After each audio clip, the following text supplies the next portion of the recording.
শহীদ president Ziaur রহমানের মাজারে আজকে পুষ্পমাল্য অর্পণ করার জন্য মাহফিল করার জন্য আমরা তরুণ দলের নেতৃবৃন্দ সহ এখানে উপস্থিত হয়েছি।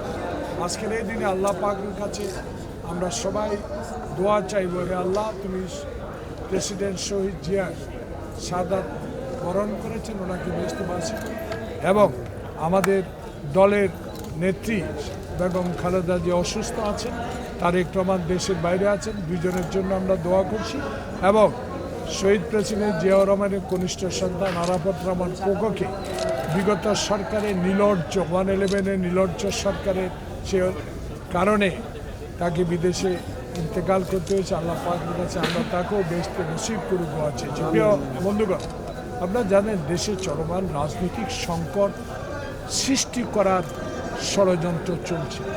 গতকালকে আপনারা দেখেছেন, আপনাদের এই টেলিভিশনের মাধ্যমে আমরা দেখতে পেয়েছি যে পাহাড়ি বাংলা ভাষাভাষীর মধ্যে একটা অস্থিরতা সৃষ্টির প্রয়াস চালিয়ে যাচ্ছে বিগত সরকারের কিছু এজেন্ডা বাস্তবায়নের জন্য। আমি মনে করি একজন ক্ষুদ্র রাজনৈতিক কর্মী হিসাবে এবং বাংলাদেশের স্বাধীনতার একজন যোদ্ধা হিসাবে আমি মনে করি এই ছাত্র জনতার রক্তে দেওয়া দ্বিতীয় স্বাধীনতা অর্জনকে বিফলে নেওয়ার জন্য এই সকলের একটি গ্রহণযোগ্য ইন্টেরিয়াম গভর্নমেন্টকে অস্বস্তিতে পরিণত করার একটা প্রয়াস চালাচ্ছে বলে দৃশ্যমান মনে হচ্ছে। কারণ এই ইন্টেরিয়াম গভর্নমেন্টের স্বরাষ্ট্র উপদেষ্টা মহোদয় এবং স্থানীয় সরকার উপদেষ্টা মহোদয় দুজন খুবই উপযুক্ত সম্মানিত ব্যক্তি। ওনারা পাহাড়ি বিষয়ে গতকাল যে স্টেটমেন্ট করেছে, বাংলাদেশের মানুষ সেটা গ্রহণ করেছে। উচ্চ পর্যায়ের একটা কমিটি তৈরি করে অবিলম্বে যারা এই ষড়যন্ত্রের সাথে লিপ্ত তাদেরকে আইনের আওতায় সুবর্ণ করা উচিত বলে দেশের মানুষ মনে করে। একটা জিনিস আপনাদের মাধ্যমে জনগণকে আমরা জানাতে চাই, আমাদের নেতা তারেক রহমান বলে দিয়েছে বাংলাদেশে বৈষম্য বিরোধী ছাত্র জনতার যে আন্দোলনে আমরা যে স্বাধীনতা পেয়েছি, এই স্বাধীনতাকে অক্ষুণ্ণ রাখতে হবে। পাড়ায় পাড়ায় মহল্লায় মহল্লায় প্রতিরোধ গড়ে তুলতে হবে, যারা যেন অস্থিরতা সৃষ্টি না করতে পারে এবং আওয়ামী প্রেতাত্মারা যেন আবার ঘুরে না দাঁড়াতে পারে সে বিষয়ে লক্ষ্য রাখতে হবে।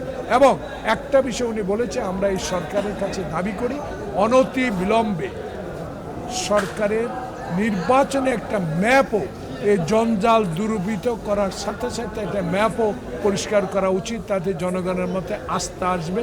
এই কারণ 111-এর সরকারকে আমরা দেখেছি তারা ক্ষমতা আসার পরে নানা রকম চতুর চালাকি করে আওয়ামী লীগকে ক্ষমতা আসার একটা পদ্ধতি তারা তৈরি করেছে। সে পদ্ধতি আমরা দেখেছি। মইনুল আহমদ শেখ হাসিনার কাছে পরাভূত হয়ে তার সকল দোষকে ইন্ডিমিনিটি থেকে আওতার বাইরে আনার একটা প্রক্রিয়া করার কারণে আওয়ামী লীগকে ক্ষমতা নিয়ে গেছে। এই সুযোগটুকু যেন ইন্টেরিয়াম গভর্নমেন্ট না পায়, এটাই জনগণের প্রত্যাশা ইন্টেরিয়াম গভর্নমেন্টের কাছে। আমার শেষ বক্তব্য হলো দেশে গণতন্ত্র ফিরে আসুক।